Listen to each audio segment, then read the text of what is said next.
As we have our communion, beloved, it's time for us to remember what He did for us. What He has done for us on the cross. Amen? Amen. It's not about you. It's not about me. It's not about your past mistakes. It's not about all that you have done. But it's all about Him and Him alone. In Hebrews 10:15-16 it says, the Holy Spirit also testifies. Say testify. Testify. What does the Holy Spirit testify to us, beloved? First, He said this one. This is the covenant I will make with them after those days, declares the Lord. I will put my laws in their hearts and inscribe them on their minds. You know, beloved, in the old covenant, you are blessed if you do good. In the old covenant, you receive the blessings, the good blessings, when you do good. But that is the old covenant. The new covenant says that you receive the good you want because He is good. Because He has finished on the cross the good things that you want in life, including health, including restoration, including breakthroughs. It is not about you trying to deserve, but it is seeing the one who became undeserving on the cross. And that is the Lord Jesus Christ. Amen? So beloved, he adds in Hebrews 10:17, it says, their sins and lawless acts I will remember no more. Amen. Amen? And where these have been forgiven, an offering for sin is no longer needed. It's all about knowing how forgiven you are. Amen, beloved? It is all about having the revelation of how fully forgiven you are, beloved. So as we lift up the bread, see the Lord Jesus.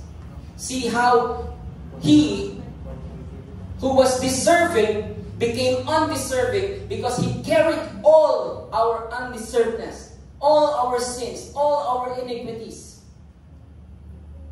And He said, it is finished. All for us to have is to receive that victory, beloved. Amen? So, as we pray for you, beloved, Lord Jesus, thank you for your body. Thank you that in your body we can receive wholeness, we can receive healing, we can receive the unmerited favor of long and satisfying life. And surely you have borne all our sicknesses. You have carried all our sorrows and pains. And by your stripe, we are healed. Let's partake.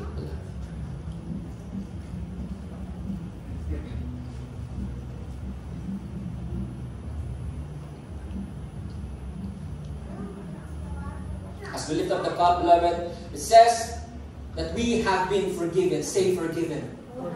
Because the offering for sin is no longer needed. In the past, there's a continuous offering of sin. And the sacrifice of the lambs of the bulls is not enough. But there is one offering that lasts forever. We celebrate today, beloved, as we lift up the blood. Declare this. Lord Jesus, I am forgiven. Forgiven much. Declared righteous. In Jesus' name, all my sins, all the iniquities, you will remember no more. I am blessed, highly favored, and greatly loved. Let's partake, beloved. Let's continue our worship with our tithes and offerings. So you can see some envelopes there in your seats. And by the way, tithes and offerings, they're in the new covenant. We're talking about new covenant. We are under grace, not under law. Say we are under grace, not under law. Amen? So in the law, it is required it is obligatory for you to take out 10% of everything you own. That is under the law. In the law, you must tithe so that you will be blessed. In grace, we are already blessed. That's why we get to tithe. We get to give. Amen? So, in the new covenant, there is no there's no guilt trip. There is no kanang sa pangan ganyan na kanang promises nga ano ka mahatag ka like mabless ka. Yes, you will be blessed, but there's no such thing as kanang you give so that you will be blessed na attitude, but we give because we are already blessed. And when we give, we become even more blessed. And we give even more. So it's a spiral upwards. That is in grace. In law, if you don't give, you get cursed. That's happened to the law. In grace, you give, you become blessed, and you give even more. So let me just read to you this verse here from Proverbs. It is Proverbs. Proverbs chapter 3 verse 9 to 10. Honor the Lord with your wealth and with the first fruits of all your produce. Then your barns will be filled with plenty and your vats will be bursting with wine. Wow. So, when we offer the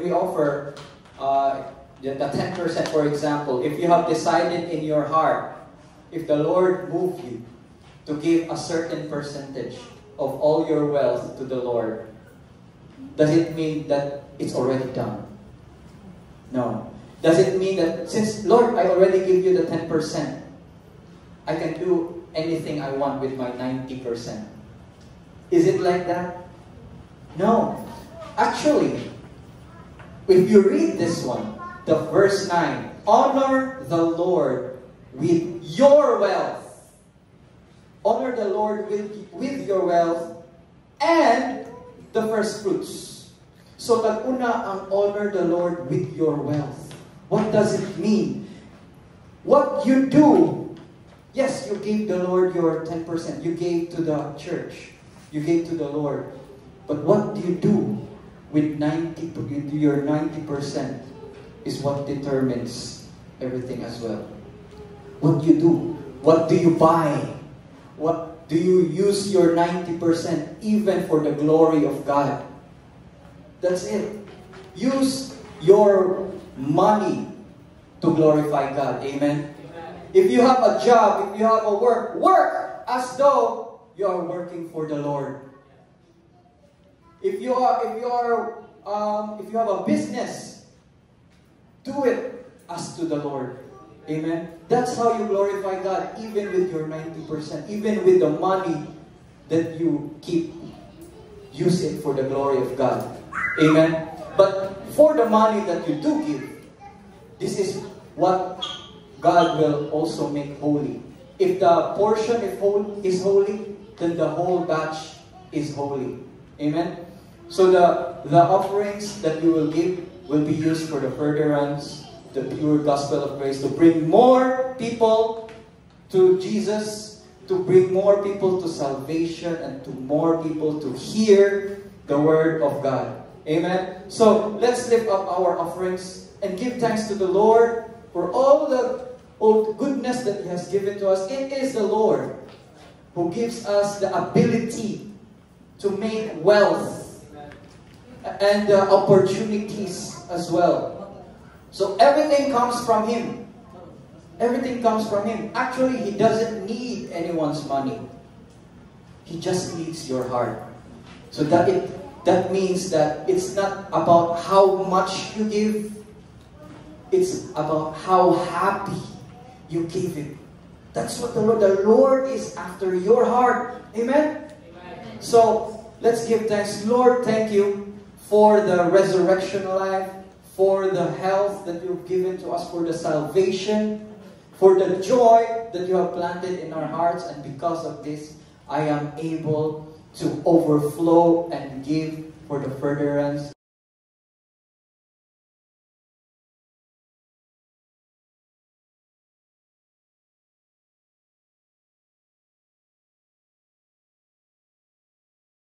of your gospel of grace. In Jesus' name, amen.